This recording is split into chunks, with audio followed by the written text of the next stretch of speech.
ফের ফুঁসে উঠলেন কঙ্গনা রানাওয়াত। প্রধানমন্ত্রী নরেন্দ্র মোদী ও তার মা হীরাবেন মোদীকে নিয়ে একটি ভিডিও সমাজ মাধ্যমে ভাগ করেছিল বিহার কংগ্রেস। ভিডিওটি কৃত্রিম বুদ্ধিমত্তার সাহায্যে তৈরি। বিষয়টি নিয়ে খুব উগরে দিয়েছেন অভিনেত্রী। ভিডিওটিতে দেখা যাচ্ছে মোদী তার প্রয়াত মা হীরাবেন ছেলেকে স্বপ্ন দেখছেন। স্বপ্নে মোদীকে তার মা আসন্ন বিহার নির্বাচন নিয়ে তীব্র সমালোচনা করছেন।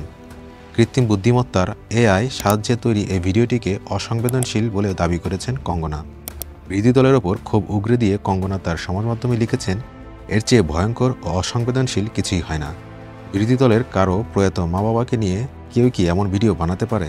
অভিনেত্রীর ক্ষোভ, কংগ্রেস ফের নরেন্দ্র মোদীজির মা হীরা মোদীকে অপমান করেছেন।